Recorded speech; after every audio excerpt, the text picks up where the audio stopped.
नमस्कार दोस्तों, स्वागत आप सभी का आपके अपने YouTube channel online study DK में। आज हम देखने वाले हैं यहाँ पर सीटेट की जो अभी हमने देखा 28 और 29 दिसंबर को एग्जाम स्टार्ट हो चुकी थी। कुछ दिन के लिए अभी ब्रेक लगा है वो है, तो उसी 28 और 29 दिसंबर को जो सीटेट का एग्जाम हुआ था उसमें सीडीपी से संबंधित किस प्रकार के प्रश्न पूछे गए थे, उन्हीं प्रकार के प्रश्नों का एनालिसिस करने के बाद में आपके लिए उन्हीं टॉपिक से यहाँ पर क्वेश्चन देखने को मिलेंगे जिस प्रकार के प्रश्न सीटेट ऑनलाइन एग्जाम में पूछे गए हैं।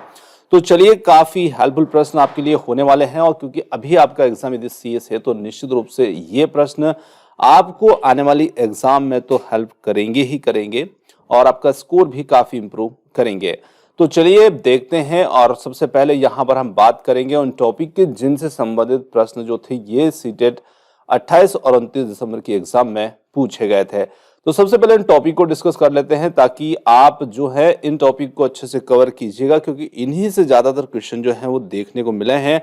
अब देखिए, कोई भी एग्जाम देने जाता है तो पूरा पूरा प्रश्न तो आपको बता नहीं पाता है, कोई भी हो, चाहे मैं भी यदि बात करूं अपनी खुद की भी, तो मैं भी आपको पूरा क्वेश्चन और उसके विकल्प नहीं बता सकता हूं। पर जैसे यहाँ पर हमें प्रश्न मिल रहा है, टॉपिक मिल रहा है कि समावेशी शिक्षा से क्वेश्चन आए थे, 2 क्वेश्चन आए थे, 3 क्वेश्चन आए थे, एनसीएफ से आए थे, आरटी से आए थे। तो इस प्रकार से हमें उन टॉपिक को थोड़ा सा ध्यान में रख करके, उस एनालिसिस को ध्यान में रख करके इनके आसपास जो भी क्वेश्चन बनते हैं समावेशी शिक्षा से, एनसीएफ से, आरटी से, जीन पियाजे के संज्ञानात्मक विकास से, जीन पियाजे के स्कीमा से, कोहलबर्ग के सिद्धांतों से, गार्डनर के सिद्धांतों से, इसी के साथ साथ लेव वाइगोत्स्की के सिद्धांतों से भी प्रश्न आए थे। इसी के साथ में जेंडर से संबंधित क्वेश्चन हर बार ही आ रहे हैं और इस बार भी देखने को मिल रहे हैं। साथ ही साथ जो न्यू एजुकेशन पॉलिसी है आपकी, वो है एनईपी 2020 से संबंधित प्रश्न भी देखने को मिल रहे हैं।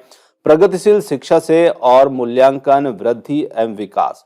तो आज के इस वीडियो में हम इन सभी टॉपिक को कवर करने वाले हैं और इन सभी टॉपिक से ही क्वेश्चन आपको मिलेंगे जिस प्रकार के सीटेट एग्जाम में पूछे जाते हैं। तो बिल्कुल आपके आज के इस वीडियो में हम जो टॉप 55 क्वेश्चन देखेंगे वो इन सभी टॉपिक से रिलेटेड ही हैं और यही टॉपिक जो है आपकी एग्जाम में पूछे जा रहे हैं। अब देखिए, आप ऐसा सोच रहे हैं कि भाई हम सारे प्रश्न वो बता रहे हैं, तो ऐसा मैं आपको पहले ही स्पष्ट कर रहा हूं कि कोई भी एग्जाम देने वाला आपको पूरे प्रश्न कभी नहीं बता पाता है, ये बिल्कुल श्योर है ना। आपको टॉपिक बता देगा, एक प्रश्न बता देगा, पर विकल्प कभी भी वो चारों आपके सामने नहीं रख पाता है। तो यहां पर आपको हम विकल्प के साथ में, मतलब जैसे टॉपिक है तो टॉपिक का एक थोड़ा सा क्वेश्चन की हिंट मिलती है, तो उसके आधार पर यहां पर क्वेश्चन को हमने सिलेक्ट किया है। कुछ क्वेश्चन हमारी तरफ से भी हम आपको दे रहे हैं, तो इस प्रकार से प्रश्न आपके लिए काफी महत्वपूर्ण होने वाले हैं। तो चलिए और बढ़ जाते हैं इन प्रश्नों की ओर, देखते हैं। हार्वर्ड गार्डनर का काफी महत्वपूर्ण प्रश्न है जो कि पिछली बार जो ऑनलाइन एग्जाम थी उसमें भी प्रश्न ये पूछा गया था। अब देखिए, यहाँ पर प्रश्न जो है वो क्या कह रहा है कि हार्वर्ड गार्डनर के बहुबुद्धि सिद्धांत के अनुसार यदि किसी व्यक्ति में दूसरों के अभिप्राय, भावनाएं और व्यवहार को समझने की योग्यता है तो वो उसमें से निम्नलिखित में से कौन सी बुद्धि कही जाएगी। मतलब बहुबुद्धि का जो सिद्धांत है हार्वर्ड गार्डनर का, और उसी से लेकर के ये प्रश्न बना हुआ है। तो यहाँ पर यदि कहा गया है कोई व्यक्ति दूसरों की भावनाओं, व्यवहार आदि को समझ पाता है, उसमें उनको समझने की योग्यता है, तो उस व्यक्ति की जो बुद्धि होगी वो कौन से प्रकार में मानी जाएगी। इस प्रकार का प्रश्न था। और व्यक्तिगत बुद्धिमत्ता उसे कहा जाएगा, अनुभवजन्य बुद्धि या सामाजिक बुद्धि या अंतः व्यक्तित्व बुद्धि।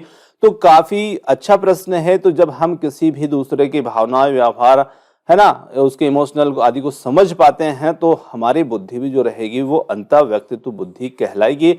ऑप्शन नंबर 4 जो होगा वो हमारा इसमें यहाँ पर उत्तर बन जाएगा। तो ऑप्शन 4 इसके लिए सही उत्तर है। अगला प्रश्न देखिए, यह है लेव वाइगोत्स्की के सिद्धांत से और इनसे संबंधित भी प्रश्न जो है ये पूछे जा रहे हैं। तो इसमें 28-29 तारीख में ये प्रश्न भी, इनसे संबंधित प्रश्न भी देखने को मिले हैं। लेव वाइगोत्स्की का सिद्धांत मुख्यतः व्याख्या करता है। तो देखिए, लेव वाइगोत्स्की का सिद्धांत किसके ऊपर मुख्यतः व्याख्या करता है? आनुवंशिकता के विकास पर प्रभाव को, संज्ञानात्मक विकास में सांस्कृतिक उपकरणों के योगदान को, समाजीकरण के जीव परिस्थिति मॉडल को या अभिप्रेरणा पर आरोपण प्रतिरूप के प्रभाव को। तो जो लेव वाइगोत्स्की का सिद्धांत है ये मुख्य रूप से व्याख्या करता है संज्ञानात्मक विकास में सांस्कृतिक उपकरणों के योगदान को। दूसरा विकल्प जो होगा वो यहाँ पर इस प्रश्न के लिए उत्तर होगा, क्योंकि इन्होंने जो सामाजिक सांस्कृतिक उपकरण है उन पर विशेष महत्व दिया है। आगे देखिए, एक अध्यापक को बहुत अधिक अपेक्षाएं किससे रखनी चाहिए? तो देखिए कि अध्यापक बहुत अधिक अपेक्षाएं किससे रखनी चाहिए, तो ये जेंडर से संबंधित प्रश्न है, क्योंकि जेंडर से संबंधित प्रश्न जो है वो आपको देखने को मिल रहे हैं। तो जेंडर से संबंधित प्रश्न है, तो आप समझ पा रहे हैं इसका उत्तर कौन सा रहेगा। एक अध्यापक को केवल बहुत अधिक अपेक्षाएं किससे रखनी चाहिए? केवल प्रतिभाशाली विद्यार्थी से, जेंडर और वर्ग को ध्यान में न रखते हुए सभी विद्यार्थी से, विशेष श्रेणी से संबंधित विद्यार्थियों को छोड़कर सभी विद्यार्थी से, और भिन्न भिन्न विषयों में लड़के लड़कियों से अलग अलग अपेक्षाएं। तो देखिए, जब भी जेंडर का क्वेश्चन होता है ना, तो आप दोनों को इक्वल रखें और अपना उत्तर निकालें, मतलब दोनों को आप समान रूप से देखते हैं प्रश्न के विकल्पों में, तो आपका उत्तर बिल्कुल 100% श्योर होगा, सही होगा। तो यहाँ पर हम कह सकते हैं कि एक अध्यापक को बहुत अधिक अपेक्षाएं जो है वो किसी भी जेंडर वर्ग आदि को ध्यान में ना रखते, मतलब ये नहीं सोचना कि ये लड़का है ये लड़की है, इस प्रकार से दोनों को इक्वल मान करके सभी विद्यार्थियों से शिक्षक को अपेक्षाएं रखनी चाहिए, और दूसरा विकल्प हमारा इस प्रश्न के लिए बिल्कुल सही हो जाता है। चलिए आगे बढ़ते हैं। किस दृष्टिकोण के अनुसार अधिगम एक सक्रिय और सामाजिक प्रक्रिया है? तो जो संरचनावाद है उसके ऊपर ये प्रश्न आधारित है, और इससे संबंधित प्रश्न भी बहुत सारे देखने को मिले हैं, क्योंकि दोनों शिफ्ट की यदि हम बात करें, दोनों पेपर की बात करें, तो उन दोनों की बात यहाँ पर की जा रही है। किस दृष्टिकोण के अनुसार अधिगम एक सक्रिय और सामाजिक प्रक्रिया है? तो सामाजिक, संरचनावादी, व्यवहारवादी, सूचनात्मक प्रक्रियाकरण या संरचनावादी। तो यहाँ पर हमारा जो उत्तर बन जाएगा वो बन जाएगा सामाजिक संरचनावादी के अनुसार अधिगम जो है ये एक सक्रिय और सामाजिक प्रक्रिया है। तो पहला विकल्प इस प्रश्न के लिए उत्तर हो जाता है। अगला प्रश्न राष्ट्रीय शिक्षा नीति से संबंधित है हमारा। राष्ट्रीय शिक्षा नीति 2020 के अनुसार रिक्त स्थान का प्रयोग रिक्त स्थान को प्रोत्साहित करने के लिए करना चाहिए। तो यहाँ पर चार विकल्प आपके सामने हैं, और आप भी अपना उत्तर यहाँ पर कमेंट्स करके दे सकते हैं, ताकि आप खुद भी अपना आकलन यहाँ पर कर पाएं। तो यहाँ पर हम कह सकते हैं कि राष्ट्रीय शिक्षा नीति 2020 के अनुसार अनुभव जनित अधिगम, ठीक है, आपको 2 रिक्त स्थान मिल रहे हैं, तो आप यहाँ पर पहले शब्द का चयन जो है इस पहले रिक्त स्थान में कर देते हैं। अब इसको हम पढ़ करके देखते हैं, और दूसरा जो होगा समालोचनात्मक चिंतन, ये आपको यहाँ पर फिल करना है ना, मतलब आपको 2 शब्दों का चयन करना है इस रिक्त स्थान को कंप्लीट करने के लिए। तो अनुभव, राष्ट्रीय शिक्षा नीति 2020 के अनुसार अनुभव जनित अधिगम का प्रयोग समालोचनात्मक चिंतन को प्रोत्साहित करने के लिए करना चाहिए। इस प्रकार से हमारा जो उत्तर हो जाता है वो विकल्प नंबर 3 हो जाता है, क्योंकि दोनों ही शब्द यहाँ पर बिल्कुल फिट बैठते हैं। आगे देखिए, संज्ञानात्मक विकास के किस चरण में एक दूसरे के साथ में खेल संबंधी विचार साझा करते हैं बच्चे, और इस समझ को की संकेत वस्तुओं को दर्शाते हैं, सुदृढ़ करते हैं, लेकिन संरक्षण करने में असक्षम होते हैं। तो देखिए, ये जीन पियाजे की जो संज्ञानात्मक विकास की चरण के अवस्थाएं हैं उनसे संबंधित ये प्रश्न देखने को मिलता है।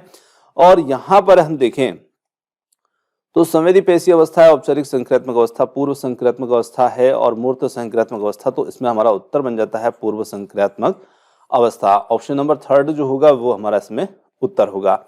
आगे देखिए, जेंडर से अगला क्वेश्चन है हमारा। जेंडर एक है क्या है? एक मनोवैज्ञानिक सत्ता है, एक सामाजिक संरचना है, एक आर्थिक अवधारणा है, या फिर एक जैविक निर्धारक है? तो जेंडर जो है ये एक सामाजिक संरचना है। ऑप्शन नंबर 2 हो जाता है इस प्रश्न का उत्तर।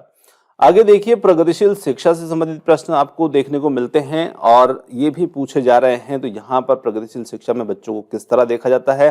काफी सरल सा प्रश्न है। इसमें आपको बच्चों को सक्रिय अन्वेषक के रूप में ही देखना है, और इसके लिए हमारा जो दूसरा विकल्प होगा वो इसमें उत्तर बन जाएगा, सक्रिय अन्वेषक के रूप में। अगला प्रश्न आता है यहाँ पर, लेव वाइगोत्स्की के अनुसार अधिगम जो है ये किस प्रकार की गतिविधि है? तो देखिए, लेव वाइगोत्स्की के अनुसार देखें तो लेव वाइगोत्स्की के अनुसार अधिगम जो होता है वो एक सामाजिक गतिविधि होती है, और इन्होंने सामाजिक अधिगम, सामाजिक गतिविधि पर आधारित अधिगम को महत्व दिया है लेव वाइगोत्स्की ने। तो ऑप्शन नंबर 4 जो होगा वो हमारा यहाँ पर उत्तर होगा। अगला प्रश्न जो है लिंग से आधारित है, जेंडर से संबंधित है। यहाँ पर खिलौने, पहनावे की वस्तुएं, घरेलू सामग्रियां, व्यवसाय एवं रंगों को विशिष्ट लिंग के साथ में जब संबंधित किया जाता है तो ये संबंधित करना क्या प्रदर्शित करता है? तो देखिए, जब हम कोई खिलौने को बोलते हैं कि ये लड़के का खिलौना है, ये लड़की का खिलौना है, ऐसे कपड़े लड़की पहनते हैं, ऐसे कपड़े लड़के पहनते हैं, है ना।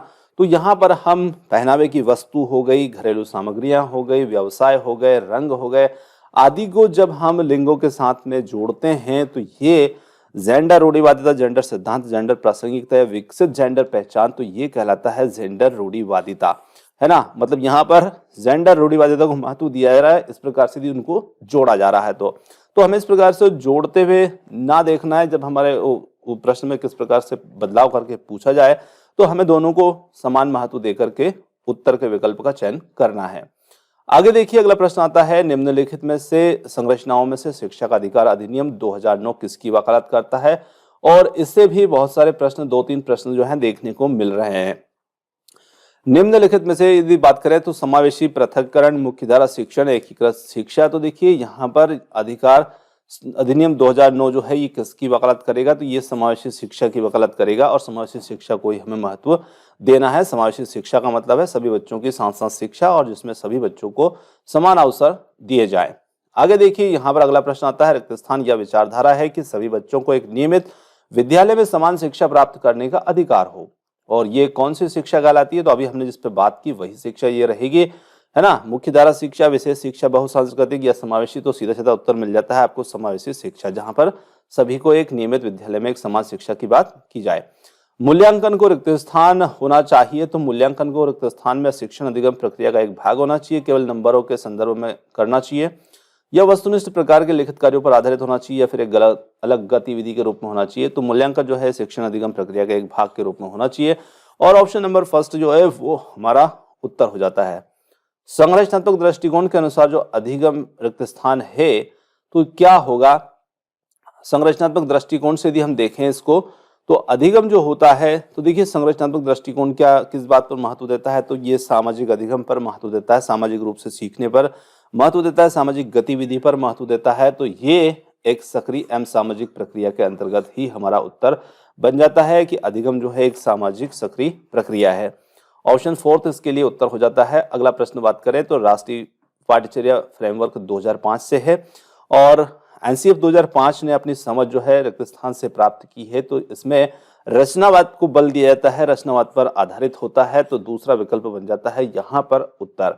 चलिए, दूसरा विकल्प है, समावेशी पाठ्यक्रम को ऐसा नहीं होना चाहिए। कैसा नहीं होना चाहिए? देखिए, समावेशी पाठ्यक्रम जो है वो बाल केंद्रित होना चाहिए, ना कि शिक्षक केंद्रित। तो नहीं होना चाहिए, तो शिक्षक केंद्रित नहीं होना चाहिए, और इसके लिए नहीं पूछा है, तो इसलिए उत्तर होगा शिक्षक केंद्रित, है ना। और बाकी लचीला होना चाहिए, सहयोगात्मक होना चाहिए, विविध प्रकार का होना चाहिए, तो ये यहाँ पर होना चाहिए, और शिक्षक केंद्रित नहीं होना चाहिए। समावेशी शिक्षा यहाँ पर उपेक्षित समूह के शिक्षकों को सम्मिलित करती है, कक्षा में विविधता की सराहना करती है, सख्त प्रवेश प्रक्रिया को प्रोत्साहित करती है, या केवल विशिष्ट बच्चों के लिए है? तो देखिए, समावेशी शिक्षा जो होती है वो कक्षा में विविधता की सराहना करती है, यानी कि विविधता को महत्व देती है, विविधता का उत्सव मनाती है। यहाँ पर ऐसे विकल्प भी हो सकते हैं, और विकल्प बी यहाँ पर उत्तर हो जाता है। अगला प्रश्न है, शिक्षा का अधिकार आरटी 2009 के अनुसार भारत के संविधान के किस अनुच्छेद पर यह आधारित है? तो यहाँ पर 45 है, 43 है, 15 है, 73 है। तो ये 45 अनुच्छेद 45 पर आधारित है। पहला विकल्प इसमें उत्तर हो जाता है। अगला प्रश्न आता है, शिक्षा का अधिकार आरटी 2009 6 से 14 वर्ष के बच्चों के बीच अनिवार्य शिक्षा का समर्थन करता है। तो देखिए, आरटी जो 2009 है ये 6 से 14 वर्ष के कौन से बच्चों की शिक्षा का समर्थन करता है? अक्षम, वंचित, कमजोर, या सभी प्रकार के? तो सभी प्रकार के बच्चों की सराहना करता है। ऑप्शन नंबर डी, यहाँ पर जो तीनों प्रकार के हैं। आगे देखिए, समावेशी शिक्षा में यूडीएल का क्या अर्थ होता है? यूडीएल का मतलब होता है, यहाँ पर इसका फुल फॉर्म की बात की जा रही है, तो फुल फॉर्म इसका यूडीएल का क्या होगा? यूनिवर्सल डिजाइन फॉर लर्निंग, जिसे हम ऑप्शन नंबर थर्ड में देख सकते हैं, सी में देख सकते हैं, जो कि होगा यूनिवर्सल डिजाइन फॉर लर्निंग। आगे अगला प्रश्न आता है, राष्ट्रीय शिक्षा नीति 2020 क्या सिफारिश करती है? तो ये सिफारिश किसकी करेगी? बहुभाषावाद की, एक भाषावाद की, या पाठ्यक्रम मानकीकरण, या मूल्यांकन का मानकीकरण? तो ये बहुभाषावाद की सिफारिश करेगी। ऑप्शन नंबर फर्स्ट होगा यहां पर हमारा उत्तर। राष्ट्रीय शिक्षा नीति 2020 पूरे देश के लिए प्राथमिक स्तर पर किस भाषा के निर्देश को माध्यम से प्रस्तावित करती है? तो राष्ट्रीय शिक्षा नीति 2020 जो है पूरे देश के लिए प्राथमिक स्तर पर यदि बात की जाए तो ये मातृभाषा को महत्व देगी, घर की भाषा को महत्व देगी। तो ऑप्शन नंबर फोर्थ जो होगा वो हमारा उत्तर होगा, पर यहाँ ध्यान रखना है आपको कि ये प्राथमिक स्तर की बात की जा रही है ना। चलिए, अगला प्रश्न आता है, राष्ट्रीय शिक्षा नीति 2020 के अनुसार मूल्यांकन का क्या उद्देश्य होना चाहिए? बहुत अच्छा प्रश्न है, और ये 28-29 तारीख में भी इस प्रकार का प्रश्न देखने को मिला है। तो यहाँ पर यदि बात करें तो रटने की क्षमता का परीक्षण, पुनरुत्पादन एवं याद रखने की क्षमता को नापना, बच्चों को सीखने की प्रक्रिया में मदद करना, पूरे देश में बच्चों की तुलना करके मापदंड को बताना। तो देखिए, बच्चों के सीखने की प्रक्रिया में मदद करना, ये राष्ट्रीय शिक्षा नीति 2020 के मूल्यांकन का उद्देश्य रहेगा। राष्ट्रीय शिक्षा नीति 2020 का केंद्र बिंदु क्या है? तो इसकी केंद्र बिंदु की बात करें तो इसमें बहुविषयकता और समग्र शिक्षा को महत्व दिया जाता है, और दूसरा विकल्प जो होगा वो यहां पर हमारा बन जाएगा उत्तर। चलिए आगे अगला प्रश्न फिर इसी से संबंधित है, राष्ट्रीय शिक्षा नीति से। आपको हर टॉपिक से लगभग 4-4, 5-5 प्रश्न हमने उपलब्ध भी करवाए हैं, ताकि आप अलग अलग प्रकार के प्रश्नों को भी यहां पर देख पाए। तो देखिए, राष्ट्रीय शिक्षा नीति 2020 शुरुआती कक्षाओं में बच्चों को किस प्रकार के क्रियाकलाप के अवसर दी जाने की बात करती है? मूल्यांकन केंद्रित, सृजनात्मक, जिज्ञासात्मक, आयु एवं विकास के अनुरूप, और घर में की जा सकने वाली ग्रह आधारित या विषय आधारित। तो यहाँ पर ऑप्शन नंबर सेकंड जो होगा, सृजनात्मक, जिज्ञासात्मक, आयु एवं विकास के अनुरूप, दूसरा विकल्प इसमें उत्तर होगा। राष्ट्रीय शिक्षा नीति 2020 निम्न में से किसकी वकालत नहीं करता? संरचनात्मक समझ पर जोर, योगात्मक मूल्यांकन, पाठ्यक्रम में वृद्धि, प्रौद्योगिकी के उपयोग में कमी। 4 यहाँ पर कथन दे रखे हैं और इनके आधार पर हमें नीचे विकल्प का चयन करना है। 1, 2, 3, 4 में से कौन सा होगा, मतलब पहला, दूसरा, तीसरा, चौथा, कौन सा कथन यहाँ पर सही है? तो देखिए, इसमें एक कथन जो है वो यहाँ पर हमारा जो है वो वकालत नहीं की गई है, हमसे नहीं पूछा गया है। तो यहाँ पर हमारा उत्तर यदि हम देखें तो इसमें हमारा जो उत्तर बनेगा वो बनेगा ऑप्शन नंबर 4। ठीक है, ऑप्शन नंबर 4। अब देखिए, इनकी वकालत नहीं की गई, दूसरे की, है ना, दूसरे की, इसके बाद में ये हमारा तीसरा है, तीसरे की, और हमारे चौथे की। देखिए, प्रौद्योगिकी के उपयोग में कमी की बात नहीं की गई है। राष्ट्रीय शिक्षा नीति 2020 में प्रौद्योगिकी का खूब उपयोग कीजिए और बच्चों को सिखाइए, किसी भी तरह से सिखाइए, है ना, तो ये इस पर जोर दिया गया है, ना कि इसमें कमी की बात की गई है। तो यहाँ पर हमसे प्रश्न नहीं के बारे में पूछ रहा, तो इसलिए हमारा उत्तर ये बनेगा। अंतर व्यक्तित्व बुद्धि से तात्पर्य क्या होता है? तो अंतर व्यक्तित्व बुद्धि हम किसे कहते हैं? काफी अच्छा प्रश्न है, और ये हार्वर्ड गार्डनर से संबंधित प्रश्न है, और उसमें बहुबुद्धि सिद्धांत में कहा है। तो ये इंटरपर्सनल जो इंटेलिजेंसी है उसके ऊपर है। तो यहाँ पर ये है स्वयं की क्षमता, कमजोरी को पहचान करना, विभिन्न व्यक्तियों को समझने का कौशल, दूसरों को अभिप्रेरित करने का कौशल है, या फिर है दूसरों के साथ बातचीत करने का कौशल। तो यहाँ पर हमारा जो उत्तर हो जाता है वो हो जाता है अंतर व्यक्तित्व बुद्धि का मतलब है विभिन्न व्यक्तियों को समझने का कौशल। अभी हमने थोड़ी देर पहले एक प्रश्न देखा था जिसमें हार्वर्ड गार्डनर के अनुसार इस प्रकार की बुद्धि कैसी बुद्धि होती है, तो उसे हम अंतर व्यक्तित्व बुद्धि कहते हैं, इंटरपर्सनल। चलिए, बालक में वृद्धि और विकास में क्या शामिल है? वृद्धि विकास से संबंधित प्रश्न भी देखने को मिला है। तो यहाँ पर मात्रात्मक परिवर्तन, गुणात्मक परिवर्तन, दोनों मात्रात्मक एवं गुणात्मक परिवर्तन, या फिर शरीर आकार बनावट के में केवल भौतिक परिवर्तन। तो बालक में वृद्धि और विकास में दोनों ही प्रकार के परिवर्तन देखने को मिलते हैं, यहाँ पर मात्रात्मक और गुणात्मक। हार्वर्ड गार्डनर का बुद्धि सिद्धांत रिक्त स्थान पर बल देता है। सामान्य बुद्धि विद्यालय में आवश्यक सामान्य योग्यताओं या प्रत्येक व्यक्ति की विलक्षण योग्यता या शिक्षार्थियों में अनुबंधित कौशलों को। तो उत्तर हो जाता है प्रत्येक व्यक्ति की विलक्षण योग्यताओं को, ऑप्शन नंबर 3 यहाँ पर उत्तर होगा। वाइगोत्स्की बच्चों के सीखने में निम्न में से किस कारक की भूमिका पर बल देते हैं? तो काफी महत्वपूर्ण प्रश्न है। वाइगोत्स्की का सामाजिक अधिगम सिद्धांत है और उसी पर ये बल देंगे, सामाजिक अधिगम पर। तो पहला ही विकल्प यहाँ पर उत्तर हो जाता है। अगला प्रश्न यहाँ पर जो है वो है, राज्य स्तर पर एकल गायन प्रतियोगिता के लिए विद्यार्थियों को तैयार करते समय एक विद्यालय लड़कियों को वरीयता देता है।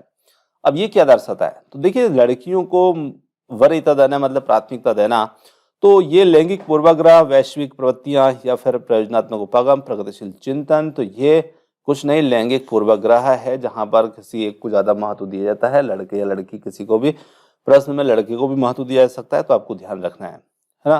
किसी एक को इंपॉर्टेंस देने का मतलब यहाँ पर लैंगिक पूर्वाग्रह हमारा रहेगा। आगे देखिए, समावेशी शिक्षा जो है ये किस पर आधारित होगी? हाशिए पर स्थित वर्गों से शिक्षकों को सम्मिलित करने से संबंधित है, कक्षा में विविधता का उत्सव मनाती है, दाखिला संबंधी कठोर प्रक्रियाओं को बढ़ावा देती है, तथ्यों की शिक्षा से संबंधित है। तो देखिए, समावेशी शिक्षा जो है ना, विविधता का उत्सव मनाएगी और ये बहुभाषावाद को भी महत्व देती है, साथ ही साथ जो विविधता होती कक्षा में उसको भी एक संसाधन के रूप में उपयोग करती है, और उत्सव भी मनाती है ना। 2-3 तरीके से विकल्प रखे जा सकते हैं, तो आप ध्यान रखिएगा, दूसरा विकल्प इसमें उत्तर होगा। पियाजे के संज्ञानात्मक विकास के चरणों के अनुसार इंद्रिय गामक संवेदी प्रेरक अवस्था किसके साथ संबंधित है? तो ये किसके साथ संबंधित होगी? सामाजिक मुद्दों से सरोकार, अनुकरण, स्मृति, मानसिक निरूपण, तार्किक रूप से समस्या समाधान, या फिर विकल्पों के निर्वचन विश्लेषण करने की योग्यता। तो यहाँ पर जो संवेदी प्रेरक अवस्था जो कि जन्म से 2 वर्ष की होती है, ये अनुकरण, स्मृति और मानसिक निरूपण पर से संबंधित हो जाएगी, दूसरा विकल्प। आगे देखिए, कोलबर्ग के अनुसार शिक्षक बच्चों में नैतिक मूल्यों का विकास कर सकता है। तो यहाँ पर कोलबर्ग से संबंधित प्रश्न है, कैसे व्यवहार किया जाना है, इस पर कठोर निर्देश देकर के या धार्मिक शिक्षा को महत्व देकर, व्यवहार के स्पष्ट नियम बताकर, नैतिक मुद्दों पर आधारित चर्चाओं में बच्चों को शामिल करके। तो नैतिक मुद्दों पर आधारित चर्चाओं में उन्हें शामिल करके यहाँ पर शिक्षक बच्चों में नैतिक मूल्यों का विकास कर सकता है। आगे बढ़ते हैं, वाइगोत्स्की के सिद्धांत का निहितार्थ है, प्रारंभिक व्याख्या के बाद कठिन सवालों को हल करने में बच्चे की सहायता न करना। बच्चे उन बच्चों की संगति में श्रेष्ठतम रूप से सीख सकते हैं जिनका बुद्धि लब्धांक उनके बुद्धि लब्धांक से कम होता है। या सहयोगात्मक समस्या समाधान, प्रत्येक विद्यार्थी का व्यक्तिगत रूप से दत्त कार्य देना। तो देखिए, यहाँ पर यदि हम देखें तो इसमें होगा यहाँ पर सहयोगात्मक समस्या समाधान, क्योंकि ये सामाजिक अधिगम पर आधारित होगा, ऑप्शन थर्ड। सफल समावेशन को निम्नलिखित में से किसकी आवश्यकता होती है सिवाय? तो देखिए, सफल समावेशन कब माना जाएगा? तो सफल समावेशन हम कब मान सकते हैं कि ये क्या होगा? पृथक्करण, अभिभावकों की या फिर क्षमता संवर्धन, भागीदारी, संवेदनशील बनाना। तो देखिए, सफल समावेशन तभी होगा ना जिसमें आवश्यकता होती है सिवाय पृथक्करण की, यानी कि पृथक्करण को महत्व नहीं दिया जाता है ना। तो इसमें हमारा पहला विकल्प उत्तर हो जाता है। आगे बढ़ते हैं, अगला प्रश्न आता है, मोनिका जो गणित की शिक्षिका है, राधिका से एक प्रश्न पूछती है और राधिका से कोई उत्तर न मिलने पर वह तुरंत मोहन से दूसरा प्रश्न पूछती है। जब उसे महसूस होता है कि मोहन उत्तर बताने में संघर्ष कर रहा है तो वो अपने प्रश्न के शब्दों को बदलती है। मोनिका की ये प्रवृत्ति क्या दर्शाती है? देखिए, शिक्षिका ने एक लड़के और एक लड़की दोनों से अलग अलग तरीके से 2 प्रश्न पूछे हैं। लड़के से पूछा, लड़की ने कोई उत्तर नहीं दिया। तो लड़के से पूछा, लड़के को थोड़ा सा कंफ्यूजन था, लड़का थोड़ा सा संघर्ष कर रहा था, तो शिक्षिका ने कुछ शब्दों का बदलाव कर दिया प्रश्न में, ताकि लड़का जल्दी से उत्तर दे दे, है ना। तो शिक्षिका की ये प्रवृत्ति क्या दर्शाती है? मतलब दोनों के साथ पक्षपात हो रहा है सीधा सीधा यहाँ पर। तो प्रश्न में मिल पा रहा है कि शिक्षिका जो है वो मोहन का पक्ष लेकर के लिंग भूमिकाओं में रूढ़िबद्धता को बढ़ावा दे रही है, और दूसरा विकल्प बन जाएगा उत्तर। आगे देखिए, लड़कों एवं लड़कियों के विषय में कुछ कथन नीचे दिए गए हैं, आपके अनुसार इनमें से कौन सा कथन सही है? तो देखिए, ज्यादातर हम देखते हैं कि घरों के अंदर जो लड़के होते हैं वो कार्य नहीं करते, लड़कियां ही घर का काम काज जो है वो देखती है।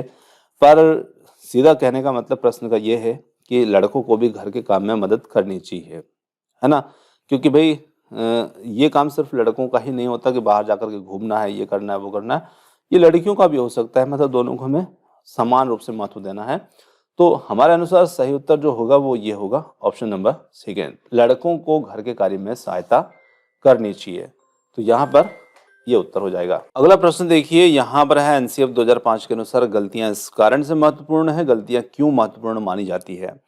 तो देखिए, गलतियां सीखने में जब अधिगम की बात होती है तो गलतियां काफी महत्वपूर्ण होती है, क्योंकि निश्चित रूप से गलतियों के माध्यम से यह बच्चे के विचार को अंतर्दृष्टि उपलब्ध कराती है और समाधानों को पहुंचाने में मदद करती है। तो यहाँ पर ऑप्शन नंबर थर्ड होगा इस प्रश्न का सही उत्तर। आगे बढ़ते हैं, अगले प्रश्न की बात करते हैं। प्रचलित योजनाओं में नई जानकारी को जोड़ने को किस नाम से जाना जाता है? जीन पियाजे से संबंधित प्रश्न है ये। और यहाँ पर समायोजन, साम्य धारणा, आत्मसातकरण या फिर संगठन, तो इसे हम ऑप्शन नंबर थर्ड आत्मसातकरण के नाम से जानेंगे। आगे देखिए, वंचित समूह के विद्यार्थियों को सामान्य विद्यार्थियों के साथ साथ पढ़ाना चाहिए, इसका क्या अभिप्राय है? तो देखिए, वंचित समूह के विद्यार्थी को सामान्य विद्यार्थी के साथ साथ पढ़ाना चाहिए, इसका अभिप्राय होगा समाज से शिक्षा, क्योंकि समाज से शिक्षा पर ही ये प्रश्न आधारित है और पहला विकल्प इसका उत्तर हो जाता है। आगे देखिए, लेव वाइगोत्स्की के अनुसार संज्ञानात्मक विकास का मूल कारण है। तो संज्ञानात्मक विकास का मूल कारण क्या माना गया है यहाँ पर? तो लेव वाइगोत्स्की के अनुसार यदि हम देखें प्रश्न को, तो यहाँ पर संतुलन, सामाजिक अन्योन्य क्रिया, मानसिक प्रारूपों का समायोजन या फिर उद्दीपक अनुक्रिया युग्मन। तो उसमें सामाजिक अन्योन्य क्रिया यानी कि सामाजिक अधिगम पर इसमें बल दिया गया है। आगे देखिए, लेव वाइगोत्स्की ने समाज संरचना सिद्धांत में दृढ़ विश्वास रखने वाले शिक्षक के नाते आप अपने बच्चों का आकलन के लिए निम्नलिखित में से किस विधि को वरीयता देंगे? तो देखिए हमें यहाँ पर लेव वाइगोत्स्की के सिद्धांत को ध्यान में रखना है जब इसका उत्तर निकालें, और इसमें सामाजिक संरचना सिद्धांत में हमें विश्वास भी रखना है, वो भी दृढ़ विश्वास रखना है। तो हमें सामाजिक अधिगम पर बल देना है, और सामाजिक अधिगम कब होता है? जब हम सहयोगी प्रोजेक्ट करते हैं। सहयोगी प्रोजेक्ट का मतलब है साथ साथ दूसरे बच्चों के साथ, मतलब एक ग्रुप के रूप में जब हम कार्य करेंगे तो वो हमारा सामाजिक अधिगम होगा, और इसमें सहयोगी प्रोजेक्ट को हम महत्व देंगे। आगे अगला प्रश्न आता है, भाषा के अर्जन एवं विकास के लिए सर्वाधिक संवेदनशील अवधि कौन सी होती है? तो यहाँ पर है जन्म पूर्व अवधि, प्रारंभिक बाल्यावस्था, मध्य बाल्यावस्था, किशोरावस्था। तो इसमें प्रारंभिक बाल्यावस्था काफी महत्वपूर्ण होती है, दूसरा विकल्प इसमें उत्तर हो जाता है। आगे देखिए, निम्नलिखित में से कौन सी लॉरेंस कोलबर्ग के द्वारा प्रस्तावित नैतिक विकास की एक अवस्था है? तो नैतिक विकास की कौन सी एक अवस्था है? प्रसुप्ति अवस्था, सामाजिक अनुबंध, अभिविन्यास, मूर्त संक्रियात्मक अवस्था, उद्योग बनाम अधीनता अवस्था। तो यहाँ पर उत्तर हो जाता है सामाजिक अनुबंध अभिविन्यास, दूसरा विकल्प इसमें उत्तर होगा। वाइगोत्स्की ने बाल विकास के बारे में कहा है कि यह संस्कारों की अनुवांशिकी के कारण होता है, सामाजिक अंतर्क्रियाओं का उत्पाद होता है, औपचारिक शिक्षा का उत्पाद होता है, या फिर यह समावेशन एवं समायोजन का परिणाम होता है। तो देखिए वाइगोत्स्की ने सामाजिक अध्ययन पर बल दिया, उसी को ध्यान में रखते हुए उत्तर निकालेंगे। दूसरा यहाँ पर सामाजिक अंतर्क्रियाओं का उत्पाद होता है। निम्नलिखित में से किस मनोवैज्ञानिक ने बच्चों के ज्ञान के सक्रिय जिज्ञासु के रूप में देखते हैं, उनके चिंतन पर सामाजिक सांस्कृतिक विषयों वस्तुओं के प्रभाव को महत्व दिया है? तो सामाजिक सांस्कृतिक विषय वस्तुओं पर प्रभाव को महत्व देने वाले जो हैं वो निश्चित रूप से यहाँ पर रहेंगे लेव वाइगोत्स्की, और दूसरा विकल्प बन जाएगा इसका यहाँ पर उत्तर। आगे बात करें तो रक्त स्थान को भरिए, कोलबर्ग का सिद्धांत एक बालक रक्त स्थान के विकास की व्याख्या करता है।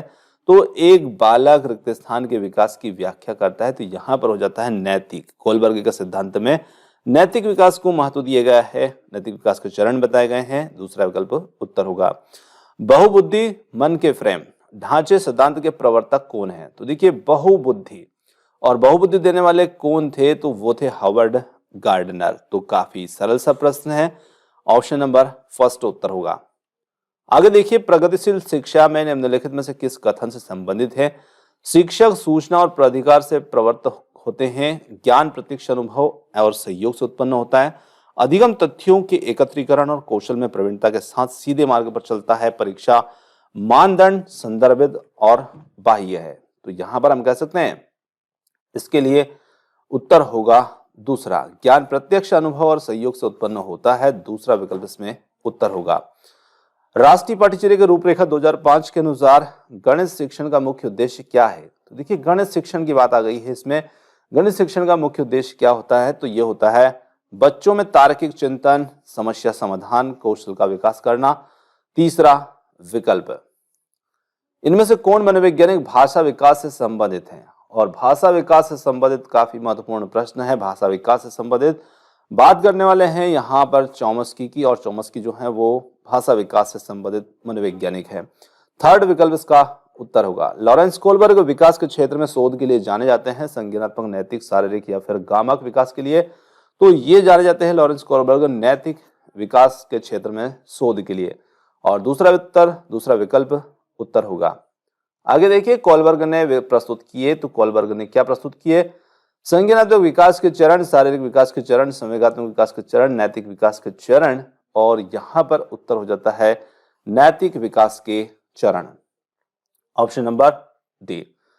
अगला प्रश्न आता है PIED का क्या अर्थ है, और यहां पर इसका क्या अर्थ होगा? तो अलग अलग यहां पर मतलब बताए हैं, और सीधे सीधे उत्तर की बात करें तो इसका मतलब होता है यहां पर project integrated education for the disabled, option number first यहां पर उत्तर होगा।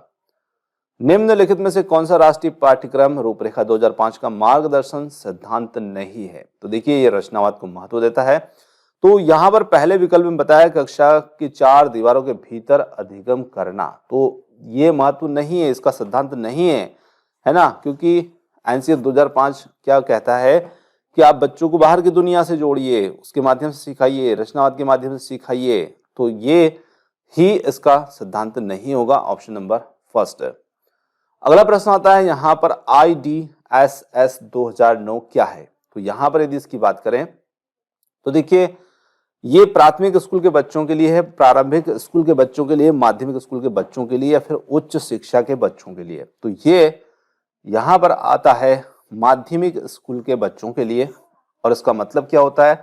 तो इसका मतलब होता है inclusive education for disabled at secondary stage, जिसे हम संक्षिप्त में IEDSS के नाम से जानते हैं, है ना। तो इसे हम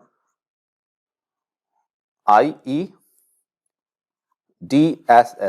के नाम से जानेंगे, inclusive education for disabled at secondary stage.